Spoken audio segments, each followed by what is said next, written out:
Hello everyone, welcome to my channel. My name is Ari, and today we're going to have some more stories about our toxic life. But before we start, it would be so much appreciated if you would subscribe to my channel, like the video, if you enjoy it, and maybe leave a comment down below. These simple clicks would mean a lot to the future of this channel and really reward the effort that I put in every day. And now without further ado, let's go. In this story, after 12 years of marriage, a couple hosts a Christmas party with their church friends. The night turns tumultuous when the husband discovers his wife in an affair with a church leader. Chaos ensues as the secret is unveiled to the party guests. The husband seeks solace from the pastor, leading to a divorce. His wife's life takes a downward spiral, while he rebuilds in a new place, focusing on self-reliance. This cautionary tale highlights the devastating consequences of infidelity and underscores the importance of loyalty in marriage, serving as a reminder to treat others as one would wish to be treated. Now let's get into the story. After my wife and I were married for 12 years, we finally hosted a Christmas party. It was the 10th year in our own home, and that time flew by. We were really involved in our Christian church, so we felt it was overdue to hold a Christmas celebration with our friends. My wife was very excited and got really dressed up for the night. She bought all kinds of alcohol, claiming that people drank in Bible times as well. I just rolled my eyes and let her do whatever she wanted. That was pretty much how our marriage survived so well for so long. When people started arriving, she started music and brought out the food. The food and drink were so good. It really was a blissful night. Everyone was thanking us and giving us hugs, and we just felt really good. That was until I noticed my wife was missing. Then I didn't feel so good, although she still probably did. I checked our spare room because it was the first instinct I felt to do. It was where we put all the coats there, on top of the coats. One of the church leaders was having intimate with my wife. I was drawn, and could not believe what I was seeing. It was on top of everyone's coats. When I walked in, she screamed at her lover, claiming he was a complete moron for failing to lock the door. I immediately told her she was a terrible person for committing adultery. She was extremely angry. I couldn't believe how she had the nerve to be so angry, but must have been self-defense for being caught red-handed. I'm not going to lie, I wanted to hit her. I wanted to hit him even more, but I resisted and he pulled up his pants and ran away. I knew people at the party were going to see him come out and know what just happened. There was no way this could be kept a secret. I realized, like a scene coming apart, that my marriage would never be as it was 5 minutes ago. It was almost too much for me to take. My heart felt like it was going to explode, and I fell to my knees because I was so overwhelmed and dizzy. My wife escaped the room while I was like this, not stopping to see if I was okay. I blacked out. I woke up to the pastor of the church slapping my cheek and asking me what happened. I told him I found my wife with AP. He was appalled. He knew exactly what I was talking about because he saw them both come out at different times, looking super spooked and guilty. Right away he prayed with me, but I'm not sure what good it did. My wife was missing until the party was long over. She finally rang the doorbell several times at 2 a.m. Because she didn't have her keys, I assumed she was at AP's house for all that time. The pastor stayed over at my house for support. Report and answered the door to tell her she made a huge, irreversible mistake. She shoved her way inside and passed out on the couch, completely drunk. The pastor told me I could stay at his house while I filed for divorce. I graciously accepted. He had a kind wife and an adorable baby. I helped with the baby, hoping to have one of my own someday. I didn't let my wife sabotage my hopes for what I may find with someone someday. During my stay, I babysat for the pastor and his wife, and they had a good time together. I was glad I could help and had time alone to figure out how to depend on myself for answers, not necessarily God or anyone else. It was hard, and I did cry sometimes. I felt like life wasn't ever going to be as good as it felt with my wife. But I proved myself wrong. I found an opportunity to do what I loved. After the divorce was final, my wife chose not to return to our church, and I believe she lost her faith in the consequences of her actions. She became homeless and couldn't depend on AP because he had trouble paying his bills. After he was cut from the church staff, I moved to a different part of the countryside. It was easy for me to do it because I saved up money without my wife knowing. I don't recommend saving money behind your spouse's back, but maybe just keep it in your name only. I hope my story helps everyone to stay loyal to their spouse no matter what, or just divorce them before deciding to commit adultery. It causes pain and destruction, and do unto others as you would do unto yourselves. Here are my thoughts on the situation. I'm truly sorry to hear that your wife was unfaithful with someone from the church during a Christmas party. It's heartbreaking when someone you love betrays your trust like that, especially when they've portrayed themselves differently for so long. It's challenging to accept that someone you thought you knew could do something like this. It's important for everyone to understand that if they're unhappy in their relationship, there are usually underlying issues that can be resolved if you both genuinely cared for each other in the beginning. There might still be love and a way to rebuild trust and commitment. If it seems impossible to choose love or forgive your partner's mistakes, it's worth reflecting on your own faults as well. If the problems run deeper than that, it might be helpful to consider honest communication, therapy, or even the possibility of divorce as a solution. Remember, seeking professional help can be a valuable step in finding the best path forward.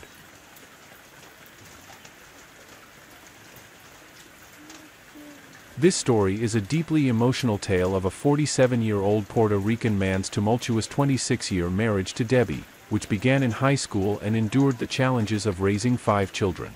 The story takes a dramatic turn when he discovers his wife's infidelity, leading to a violent confrontation and subsequent divorce proceedings. Despite the hardships, he finds solace in his children and embarks on a new chapter in his life, including successful dates and a promising new relationship with Isabel. However, tragedy strikes at a family gathering when Debbie attempts suicide, and the narrative explores the aftermath, emphasizing complex emotions, forgiveness, and a commitment to supporting her recovery for the sake of their children. This story ultimately delves into themes of love, betrayal, and family resilience. Now let's get into the story. My name is Hector, and I'm a 47-year-old Puerto Rican.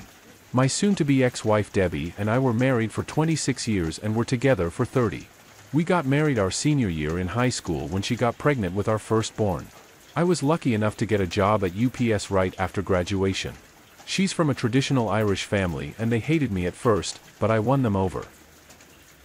By the time we were 27 years old, we had 5 kids, 4 girls and a boy.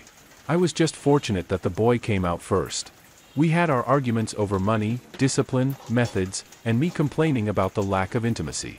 I understood that we had 5 children and they could be very exhausting to take care of. As the years went by, we were the only married couple in our friend group. Every last one of them got divorced. Out of our 7 married couple friends, 5 divorces were caused by infidelity on the wife's part, 1 on the husband's part, and the last one, they divorced because she friend-zoned her husband. I wasn't against my wife hanging out with her newly single friends. However, that would just start a massive argument about me controlling her, keeping her as a prisoner, and my personal living intimate doll. All of that caught me by surprise. The more she hung out with them, the more resentful she became. The kids took notice. I remembered my son and 2 of my daughters arguing with her when I came home. And as much as I understood their frustration, I scolded my kids for yelling at their mother. And when they left the room, I confirmed their issue, and she told me that we see her as a slave. I asked her where this was coming from, but she said, "Forget it," shut down and walked away. I remember Discovery Day so vividly. Debbie was out with her friends. I was in the kitchen cooking, the kids were watching Train to Busan, and my 3 oldest came to the kitchen. I thought they came to check on the food, but they all had a concerned look. Before I asked what was the issue, my son told me that they think their mother was having an affair. Of course, at first I didn't believe it. I didn't want to believe it. I yelled at them and told them I was going to prove they were wrong. I turned on the Where's My iPhone app and saw that she was at a bar on the outskirts of town. I hopped in my truck and I went. When I arrived at the bar, it was crowded, but I saw her circle of friends in the corner booth acting like drunk idiots. When I approached them, they all turned pale, and that unsettling feeling hit my stomach. Since I didn't see her in the bar, I went outside and walked around the parking lot. There was a car in the back corner. It looked like the man on the driver's side was sleeping, a man who I thought was my friend. I approached the car to ask if he had seen my wife, but when I got closer, it was obvious that he was getting oral intimacy. And the closer I got, the more I recognized the woman in the car. I was practically standing by the driver's side window, and none of them noticed me. I lost my temper. I broke the window, dragged him out, and I wasn't civil. Debbie was screaming sorry. Over and over. I was yelling at her while kicking him. The cops showed up soon after that, and I was arrested for assault and battery. I spent a week and a half in county. I had to go into the infirmary because I thought I was having a heart attack. But it turned out I was suffering from broken heart syndrome. The news of what I did spread like wildfire, and eventually my father-in-law bailed me out. The man was practically in tears when I stepped through those gates. He profusely apologized to me for his daughter's actions. During the drive home, he told me he had spoken to my manager and the union rep about the situation, so I can still keep my job. He said that the kids had been staying with him and Debbie was waiting for me in the house. He said he knows what was going to happen, which is why he brought the truck. He was right. When we got to the house, Debbie ran to me crying and tried to hug me, but I shoved her so hard that she fell to the ground. She looked at me with shock. I told her to get her stuff out of my house and that I wanted a divorce. She tried to fight it, but her father convinced her otherwise. An hour after they left, my mother-in-law came with the kids, and I hugged them all for dear life. She apologized for her daughter's actions as well before leaving. Now, in my state, there's a mandatory couples counseling before granting a divorce, which in my opinion, is complete BS, because I don't understand why I have to go to counseling if she cheated. At the beginning of the sessions, I just sat there listening to her dribble blame, shifting on the fact we were young parents and she never had experienced the wild lifestyle. She got lost in it, and her friends encouraged her. Soon she felt like she was missing something, and she started a fling. The counselor tried a few times to make it my fault. They told me that I should have allowed her to spread her wings every once in a while, and that I needed to see it from her point of view. I just looked at the woman and asked the counselor if she was smoking crack. I asked Debbie how long she was cheating on me with him, and she said 4 months, and insisted that he was the only one. I then asked her more questions. Who initiated the intimacy? You or him? How many times did you go down on him? Did he finish inside of you? Through her stream of tears? She answered them honestly, and I was quiet for a long while. The counselor tried talking to me twice during this, and I raised my finger. I thought about everything we did before and during her affair window. The laughter, the conversations, the intimate, everything. And there was no inkling of her being sad or angry. We were just being us. When I finally did speak, I brought up the times we had intimate during that window. I proceeded to call her every name in the book. Eventually, I told her she was tainted in my eyes again. The counselor and Debbie tried to convince me that our history and relationship can get past this mistake. And I didn't want to hear it anymore. It was like they didn't care about my feelings on the matter. It was just about forgiving her and what I can do to get over it and apologize to her for making her feel like a servant. So I walked out. This contested divorce has been a long uphill battle for the past 2 years.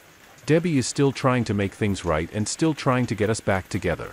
I don't know why, because our conversations are strictly about the kids. And when she tried to talk to me about something else, I would hang up on her. Family gatherings are consisted of me avoiding her or not showing up at all. Our oldest children refuse to talk to her. I try to make them spend time with their mom, but they refuse, and I have chosen to respect that.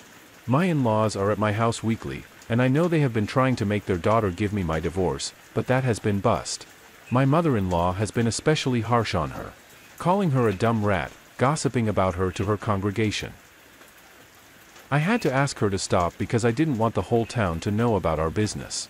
During the first year, my son and daughter created a Tinder account for me.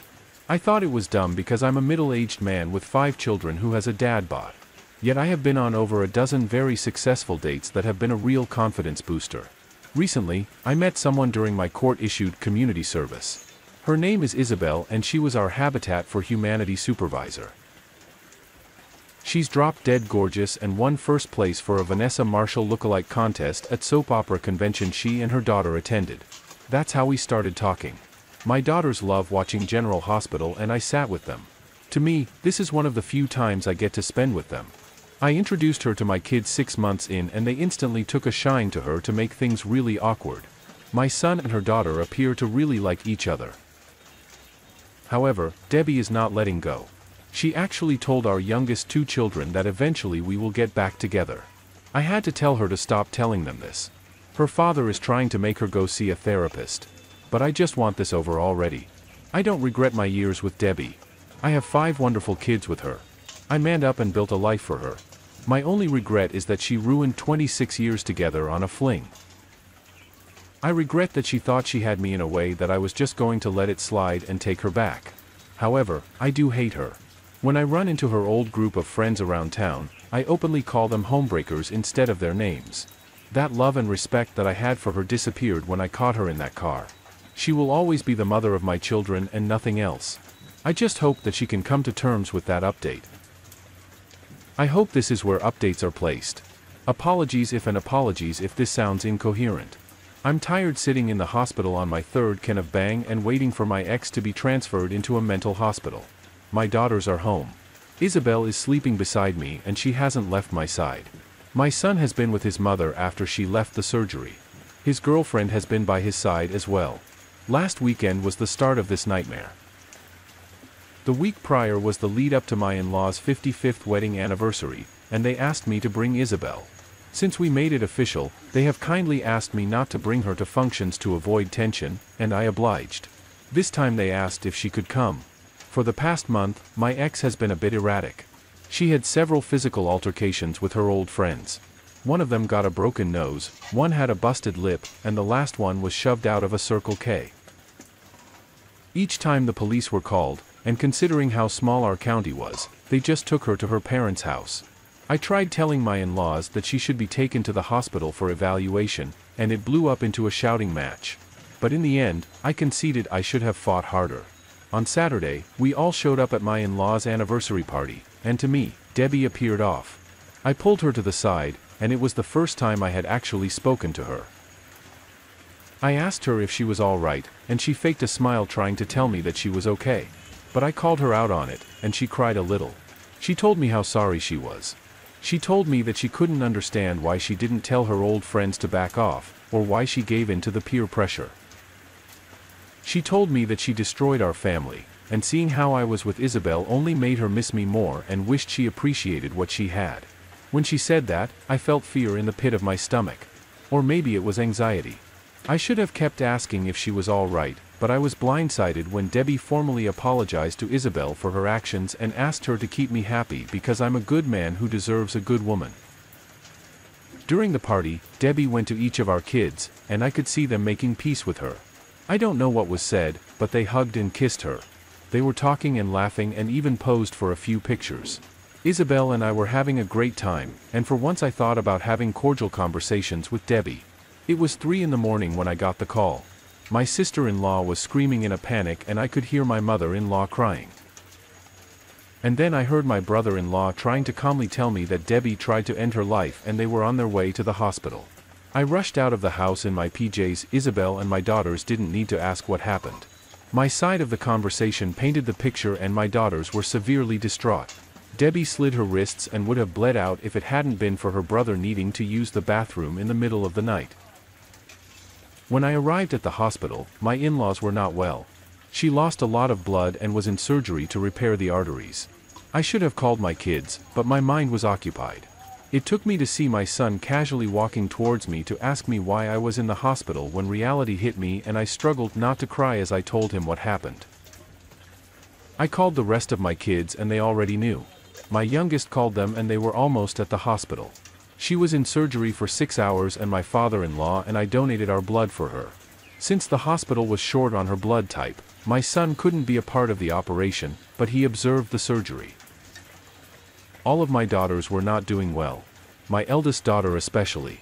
All she kept talking about was the could have, should have, would have, and I told her to just focus on the now and not the past. My younger 3 daughters were pacing around, and when my son left the OR, he told us that she was going to be fine. And when I hugged him, he collapsed into my arms, crying. I wanted to cry as well, but I had to be strong for them. Late Sunday, my mother-in-law found the suicide notes she wrote. One for each of the kids and a thick one for me. In my envelope were the signed divorce papers and an 8-page letter of apology.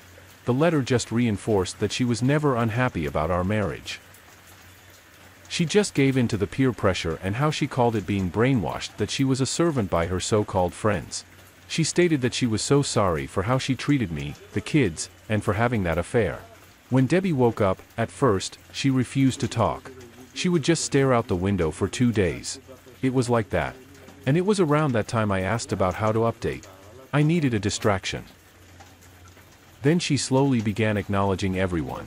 But she was distant, almost as if she was disappointed that she was still alive. As the days passed, she didn't get better, although she was more conversational. Debbie asked to speak to Isabel alone. When she came out, she told me that Debbie asked her if she loves me because she could see that I love her. Isabel told her that she did love me and told her that I was the first man she had been with since her husband died 15 years ago in Afghanistan. Debbie is going to be in a mental hospital for observation. The doctor told her parents that it could be a year, maybe 2, before she gets released. She may no longer be my wife or the woman that I devoted all my love to, but she's still the mother of my children. And I'm going to make sure she gets better, for our kids' sake. Here are my thoughts on the situation. It appears that your spouse is attempting to use her friends as an explanation for her infidelity, but it's difficult to accept that reasoning. After all, she is an adult capable of making her own choices. If her friends truly influenced her to cheat on you, it raises serious questions about her integrity and trustworthiness. Throughout this ordeal, several events have unfolded in a way that might be seen as karma seeking justice. It's positive to hear that you've found a new partner. However, I would strongly advise maintaining a healthy distance from your ex-wife, despite her suicide attempt. Since you mentioned that she is the mother of your children, you'll still need to have some form of relationship with her, but it should strictly revolve around co-parenting and nothing more. This situation your ex-wife has created is undoubtedly messy, and I hope you and your children can navigate through it successfully. Additionally, the fact that your son is dating the daughter of your new partner does seem unusual. It might be a good idea to sit down with your son and have an open conversation about this situation. Best of luck.